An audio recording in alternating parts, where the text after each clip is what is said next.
Back to news. పుట్టి పెరిగిన ప్రాంతంలో వైద్య సేవలు అందించడం ఎంతో సంతృప్తిని ఇస్తుందంటున్నారు ప్రముఖ diabetes general physician doctor Owaisi. Bhuvanagiri పట్టణంలో పల్స్ ఆసుపత్రిని నిర్వహిస్తూ ఎందరో పేద మధ్యతరగతి ప్రజలకు వైద్య సేవలు అందిస్తున్నారు. తమ కుటుంబం మొదటి నుండి ఫార్మసీ రంగంలో ఉండడంతో తనకు డాక్టర్ కావాలని కోరిక బలంగా ఉండేదని, అందుకే తాను డాక్టర్ అయి తమ ప్రాంత ప్రజలకు వైద్య సేవలు చేసే భాగ్యం దక్కించుకుంటున్న ప్రముఖ వైద్యుడు డాక్టర్ ఓవైసీతో మా నల్గొండ ప్రతినిధి పుల్లారావు ఫేస్ టు ఫేస్. వైద్య వృత్తిలో అద్భుతంగా అద్వితీయంగా రాణిస్తూ ఆ పట్టణ ప్రజల చేత ఔరా అని అనిపించుకుంటున్నారు ఆ డాక్టర్. ఒక పట్టణంలో ఉంటూ ఉన్నటువంటి పేద ప్రజలందరికీ కూడా ఒక తను ఉన్నాను అని ఒక భరోసా ఇస్తూ వాళ్ళకి కావాల్సినటువంటి వైద్యాన్ని అందిస్తూ అనేక రకమైనటువంటి రుగ్మతలను కూడా వారి నుండి దూరం చేస్తున్న డాక్టర్ భువనగిరి పట్టణంలో ఉండటం జరిగింది. ఆ డాక్టర్ ఓవైసీ. ప్రజెంట్గా డాక్టర్ ఓవైసీ గారు మనతో ఉన్నారు. సార్, యాక్చువల్గా ఓవైసీ గారు అంటే ఒక బ్రాంచ్, ఎందుకంటే భువనగిరి పట్టణంలో చాలామంది కూడా మీ పేరు చెప్తే చాలు అంటే ఒకటే అంటున్నారు, ఆ డాక్టర్ గారి దగ్గరికి వెళ్తే మాకు ఎలాంటి జబ్బు వచ్చినా కూడా వెంటనే నయమైపోతుంది. సో ఆ డాక్టర్ గారి అస్తవాసి మంచిగా ఉంది, ప్లస్ ఆ డాక్టర్ గారు అందించే వైద్యం కూడా చాలా బాగుందని చెప్పేసి కూడా పట్టణ ప్రజలు చెప్తున్నారు. సో వైద్య వృత్తిలో రావాలని చెప్పి ఎందుకు అనుకున్నారు, వైద్య వృత్తిని మీరు ఎందుకు అనుకోవడం జరిగింది, అదేవిధంగా ఒక చిన్న పట్టణంలో ఉంటూ ఈ యొక్క హాస్పిటల్ ఏ విధంగా రన్ చేస్తున్నారు? Hello sir, thank you very much. First of all ఏంటంటే ఇప్పుడు ఈ రోజుల్లో బేసిక్లీ ఏంటంటే మనకు సిటీ దగ్గర ఉన్న తర్వాత కూడా సిటీకి వెళ్ళి మనకు పేషెంట్స్ అనేది మనం వైద్యం తీసుకోవాలంటే ఈ రోజుల్లో చాలా ఎక్స్పెన్సివ్ అయిపోయింది బాగా. సో మన చుట్టుపక్కల ఊర్లలో పేషెంట్స్ ఏంటంటే they'll not be able to afford అనేది వాళ్ళ ఎఫోర్డబిలిటీ తక్కువ ఉంది కాబట్టి అంత తట్టుకోలేరు హైదరాబాద్ పోయి మనం వాళ్ళ ట్రీట్మెంట్ తీసుకోవడం అనేది. సో ఆ ఆలోచనతో మనం ఇక్కడ భువనగిరి మన సొంత ఊరు కాబట్టి ఇక్కడ స్టార్ట్ చేద్దామన్న ఆలోచన వచ్చింది. ఒక 15 years బ్యాక్ నేను స్టార్ట్ చేశాను ట్రీట్మెంట్ ఇక్కడ హాస్పిటల్.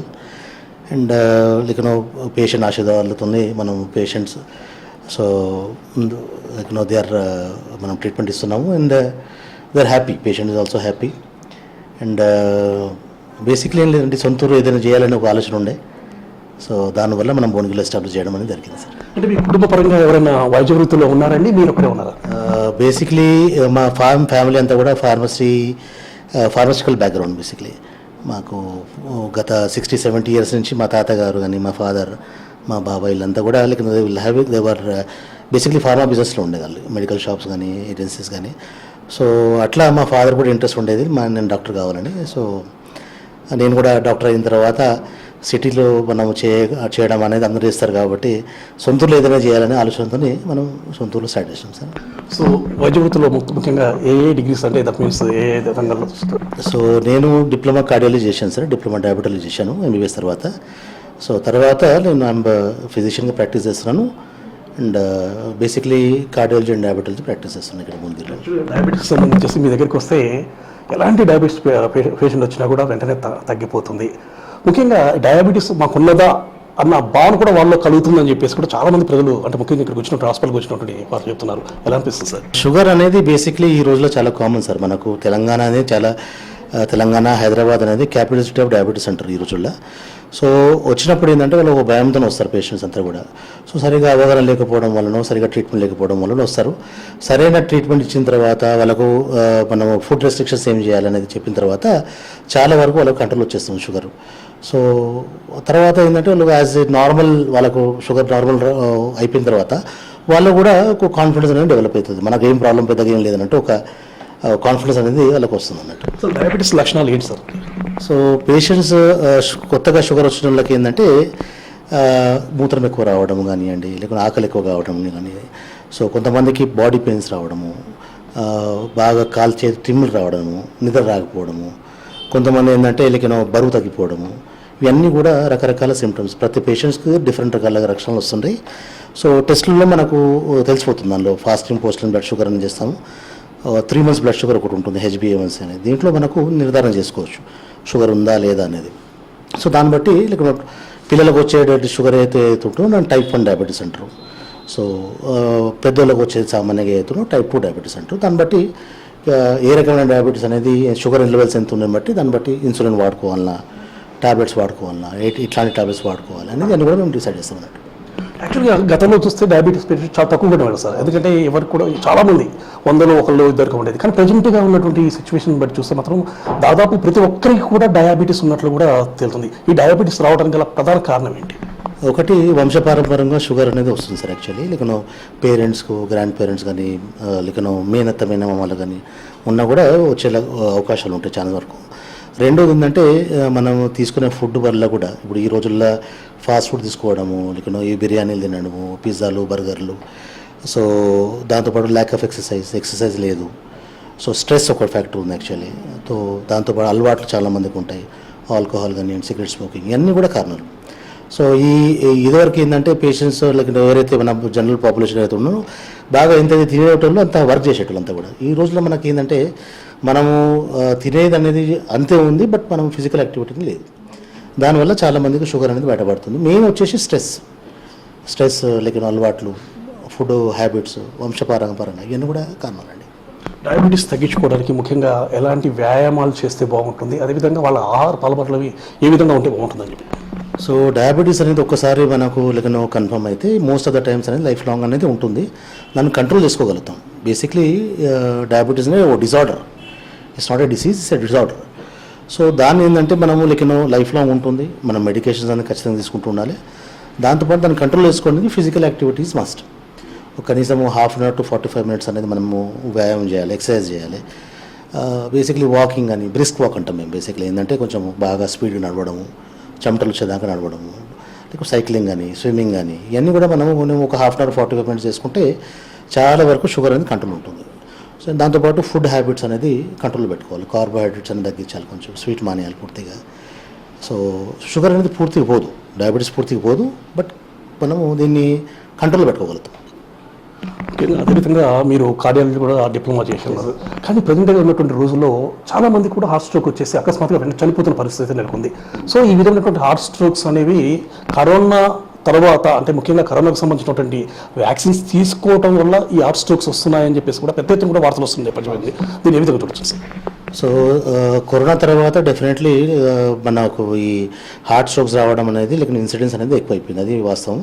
బట్ డేటా అనేది పెద్దగా లేదు సార్. యాక్చువల్లీ ఎవరికి వస్తుంది, ఎట్లా వస్తుంది అనేది చెప్పడానికి లేదు. బట్ ఇప్పుడు మనము గమనిస్తున్నామా లేకుంటే వాస్తవానికి మనకు వ్యాక్సినేషన్ వల్ల వస్తుంది అనేది స్టడీస్ అనేది పెద్దగా నాకు దృష్టిలో అయితే రాలేదు ఇప్పటిదాకా. బట్ డెఫినెట్లీ కరోనా తర్వాత పేషెంట్స్ హార్ట్ స్ట్రోక్ సంబంధించేది పెరిగారండి.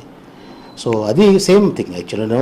ఆల్కహాల్ బాగా తీసుకోవడము, స్మోకింగ్, స్ట్రెస్ ఫ్యాక్టర్స్, ఇవన్నీ కూడా లేకనో షుగర్ ఉన్న పేషెంట్స్ కూడా ఏంటంటే హార్ట్ స్ట్రోక్స్ వచ్చే అవకాశాలు కూడా చాలా ఎక్కువ ఉంటాయి. సో ఇవన్నీ కూడా కారణం అండి. హార్ట్ అటాక్ రావడానికి కొన్ని లక్షణాలు కనబడతాయి అని చెప్పి కూడా చెప్తున్నారు సార్. ఎలాంటి లక్షణాలు ఇవి ఉంటాయి? సో చెస్ట్ పెయిన్ రావడము, అంటే మధ్యలో చెస్ట్ పెయిన్ రావడము, లెఫ్ట్ సైడ్ చెస్ట్ పెయిన్ రావడము, సో దాంతోపాటు చేయి గుంజడం లాంటిది, ఎడమ చేయి గుంజడం లాంటిది, చెమటలు బాగా రావడము, వాంతులు రావడము. సో ఇవి లక్షణాలు, సామాన్యంగా లక్షణాలు మనకు కార్డియాక్ సంబంధించిన పేషెంట్స్కి వస్తుంటాయి. డయాబెటిక్ పేషెంట్స్కి ఎక్కువ రాకపోవచ్చు. డయాబెటిక్ పేషెంట్స్కి కొన్నిసార్లు సిమ్టమ్స్ ఉండకపోవచ్చు. వాళ్ళకు వేగ్ సిమ్టమ్స్ లాగా ఉంటాయి. కొంతమందికి మెడ నొప్పులు అంటారు వాళ్ళు, కొంతమంది కడుపు నొప్పి అంటారు. సో ఏమున్నా కూడా ఏంటంటే పేషెంట్స్ చెస్ట్ పెయిన్ వచ్చినప్పుడు, చెమటలు వచ్చినప్పుడు ఒక ఈసీజీ, కనీసం మినిమం ఈసీజీ ఎక్కడైనా తీపించుకొని డాక్టర్ని సంప్రదిస్తే ఒకవేళ లక్షణాలు ఉన్నాయా లేవా చూసి టెస్ట్లు చేసిన తర్వాత మనం నిర్ధారణ చేసుకోవచ్చు ఈ కార్డియాక్ ప్రాబ్లమా కాదనేది. ముఖ్యంగా మీరు చెప్పినట్టు ఈ లక్షణాలు కనబడితే మాత్రం తప్పనిసరిగా సంబంధిత వైద్యులు సంప్రదిస్తే బెటర్గా ఉంటుందని చెప్పవచ్చు. 100% అండి. లేకపోతే ఇట్లాంటి లక్షణాలు ఉన్నప్పుడు వెంబటే మనం దగ్గర ఉన్న హాస్పిటల్ దగ్గర మనం వెళ్ళి ఒక ఈసీజీ అనేది కనీసం మినిమం తీపించుకోవాలి. సో ఒకవేళ ఫెసిలిటీ ఉంటే ఒక 2D స్కానింగ్, దాంతోపాటు కొన్ని బ్లడ్ టెస్ట్లు ఉంటాయి, చేయించుకుంటే మనకు తెలిసిపోతుంది ఈ ప్రాబ్లం హార్ట్ సంబంధించిన కాదనేది. ఓకే. సో ఈ హార్ట్ స్ట్రోక్ వచ్చిన తర్వాత ఫస్ట్ అంటే దానికి సంబంధించి ఫస్ట్ ఎయిడ్ అని చెప్పి సంథింగ్ ఉంటుంది. ఆ విధంగా చేసినట్లయితే మాత్రం ఆ వ్యక్తి, హార్ట్ స్ట్రోక్ గురైనటువంటి వ్యక్తి ప్రాణాపాయం నుంచి తప్పించవచ్చు అని చెప్పేసి కూడా ఉంటుంది. సో ఏ విధంగా చేస్తే దాని నుంచి బయటపడవచ్చు? సో ఫస్ట్ అవర్ అనేది గోల్డెన్ పీరియడ్. ఇప్పుడు ఎప్పుడైనా సరే హార్ట్ చెస్ట్ పెయిన్ వచ్చిన తర్వాత సపోజ్ ఒక 1 hour లోపల హాస్పిటల్కి ఒకవేళ రాగలిగితే పేషెంట్, సో దాన్ని గోల్డెన్ పీరియడ్ అంటారు దాన్ని. సో ఒకవేళ సపోజ్ కొన్ని మెడిసిన్స్ ఉంటాయండి, సో రక్తం పల్స చేసే మెడిసిన్స్ ఉంటాయి కొన్ని. సో ఇమీడియట్లీ పెయిన్ తక్కువ కావడానికి కొన్ని ఇంజెక్షన్స్ ఉంటాయి, థ్రాంబోలైసిస్ అంటారు దాన్ని. ఒకవేళ ఇస్తే చాలామందికి ఒకవేళ క్లాట్ ఉన్నా కూడా కరిగిపోతుంది. సో ఒకవేళ మనం సిటీ దగ్గర ఏమైనా ఉంటే మనం 1 hour లోపల ఒకవేళ హాస్పిటల్ వెళ్తే ఎంబటే వాళ్ళు లేకపోతే యాంజియోగ్రామ్ లాంటి టెస్ట్ చేసి ఒకవేళ సపోజ్ ఏమైనా క్లాట్ ఉన్నా కూడా డిజాల్వ్ అయిపోతుంది, ఒకవేళ అవసరం ఉంటే వాళ్ళు స్టెంట్ లాంటివి కూడా చేసేస్తారు. సో ఫస్ట్ 1 అవర్ ఏదైతే ఉందో అది గోల్డెన్ పీరియడ్. సో ఫస్ట్ 1 అవర్లో మనము హాస్పిటల్ రీచ్ చేయడానికి మనం ప్రయత్నించాలండి. సార్ ఇంకొక విషయం, ప్రజెంట్గా మీ పర్సనల్ విషయంకి వచ్చేస్తున్నాను. యాక్చువల్గా మీరు వైద్య వృత్తిలోకి వచ్చిన తర్వాత భువనగిరి పట్టణంలో ఇంకా ఈ విధమైనటువంటి హాస్పిటల్ని ఏర్పాటు చేసిన తర్వాత చాలామంది పేద ప్రజలు అనేవారు మీ దగ్గరికి వస్తూ ఉన్నారు. ఎందుకంటే వైద్యాన్ని వాళ్ళకి సంబంధించినటువంటి రుగ్మతల నుంచి బయటపడటం కోసం అని చెప్పేసి చాలామంది పేద ప్రజలు వచ్చినప్పుడు కూడా వాళ్ళకి కావాల్సినటువంటి ట్రీట్మెంట్ ఇస్తూ వారి యొక్క వెసులుబాటును బట్టి, అంటే వారికి ఉన్నటువంటి ఆర్థిక వనరులను బట్టి కూడా నేను ట్రీట్మెంట్ చేస్తాను అని చెప్పేసి మీరు చార్జ్ చెప్తున్నారట. సో ఏ విధంగా ఇస్తున్నారు, అదేవిధంగా ప్రజల నుంచి స్పందన అనేది ఏ విధంగా వస్తుంది? స్పందన చాలా బాగుందండి. యాక్చువల్లీ పేద పేషెంట్స్ ఎవరైనా వస్తే ఫస్ట్ అండ్ ఫార్మోస్ట్ ఏంటంటే మేము వీలైనంత వరకు వాళ్ళకు ట్రీట్మెంట్ ఇవ్వడానికి ప్రయత్నిస్తామండి, డబ్బులు ఉన్నా లేకున్నా. సో రాగానే ఫస్ట్ అండ్ ఫార్మోస్ట్ ఏంటంటే మేము చెప్పినట్టు గోల్డెన్ పీరియడ్లో, అంటే ఫస్ట్ 1 అవర్లో వచ్చారా లేదా, లేకుంటే దానిలో విండో పీరియడ్ అని ఉంటుంది అన్నట్టు. ఒకవేళ సపోజ్ ఆ విండో పీరియడ్లో ఒకవేళ రాగలిగితే మేము ఇమీడియట్లీ పేషెంట్కి ఏంటంటే మనము ట్రీట్మెంట్ చేయడానికి వీలైతే మేము చేసేస్తాము. లేదంటే దానికి సంబంధించిన ట్రీట్మెంట్ ఇచ్చి ఫర్దర్ ఇన్వెస్టిగేషన్స్ ఏమైనా అవసరం ఉంటే మనం హైదరాబాద్ మనం ఏదైనా వాళ్ళకు అందుబాటు హాస్పిటల్, పేషెంట్ ఒక పేద పేషెంట్ ఉంటే ఆరోగ్యశ్రీలో ఎక్కడ ఉందో అది చూపి వాళ్ళ గైడ్ అనేది చేయడం అనేది చేస్తున్నాం అన్నట్టు. రాజుస్ అనేది అంటే ముఖ్యంగా ఉన్నటువంటి రాష్ట్రంలో ఉన్నటువంటి బెస్ట్ డాక్టర్స్ ఎవరు అనేది సెలెక్ట్ చేయడం జరుగుతుంది. వాళ్ళకి సంబంధించిన అవార్డ్స్కి ఇవ్వాలనే ఉద్దేశంతో ఉండడం జరిగింది. ఎందుకంటే వైద్య వృత్తిలో ఉంటూ పేద ప్రజలకు సేవలు అందించడం పాటు వైద్య రంగంలో కూడా అద్భుతంగా రాణిస్తున్నటువంటి వ్యక్తులకి ఈ అవార్డ్స్ని ఎంపిక చేయడం జరుగుతుంది. ఎలా అనిపిస్తుంది, ఎలా చూడొచ్చు? చాలా సంతోషం అండి. ఇది ఒక విధంగా చాలా ఎంకరేజ్మెంట్ లాగా ఉంటుంది డాక్టర్గా, యాజ్ ఎ డాక్టర్గా. ఇట్లా ఇది ఒక one of the kind of encouragement అండి. బేసిక్లీ ఇది బెస్ట్ డాక్టర్గా ఒకవేళ మీరు సెలెక్ట్ చేస్తున్నారంటే ఎంతో సంతోషంగా ఉంటుంది. అండ్ ఇంకా కూడా చేయాలని ఒక లోపల నుంచి ఒక ఎంకరేజ్మెంట్ దొరుకుతుంది అన్నట్టు. డాక్టర్ వైఎస్ గారు చెప్తున్నారు, తన దగ్గరికి వచ్చినటువంటి పేషెంట్స్కి సంబంధించేసి వారికి ఉన్నటువంటి విషయాలు ఏంటి అనేది తెలుసుకుంటున్నాను. ముఖ్యంగా ఆ పేషెంట్కి సంబంధించేసి వాడు పడుతున్నటువంటి ఇబ్బందులు అనేవి తెలుసుకున్న తర్వాత ఆ ఇబ్బందులకు తగ్గ విధంగా ట్రీట్మెంట్ ఇస్తున్నాను. అదేవిధంగా ముఖ్యంగా వాళ్ళకి ఫస్ట్ మనోధైర్యాన్ని కల్పించడం జరుగుతుంది. సో తాను పుట్టి పెరిగినటువంటి ఊరిలో తాను వైద్యాన్ని అందించాలి, తన ప్రాంతానికి సంబంధించిన ప్రజలందరికీ కూడా వైద్యాన్ని అందిస్తూ వారికి ఉన్నటువంటి జబ్బులన్నింటినీ పూర్తి స్థాయిలో తొలగించాలన్న ఉద్దేశంతో నేను వర్క్ చేస్తున్నాను. సో ఈ విధంగా చేయడం మాత్రం నాకు ఎంతో సాటిస్ఫాక్షన్ ఇస్తుందని చెప్పేసి కూడా డాక్టర్ వైఎస్ గారు చెప్తున్నారు. అదేవిధంగా ఇదే సందర్భంలో ముఖ్యంగా రాజనీస్కి సంబంధించి కూడా ఈ విధంగా వైద్య వృత్తిలో రాణిస్తూ పేద ప్రజలకు సహాయ సహకారాలు అందిస్తూ ఉన్నటువంటి డాక్టర్ని ప్రోత్సహించడం కూడా చాలా శుభపరిణామం.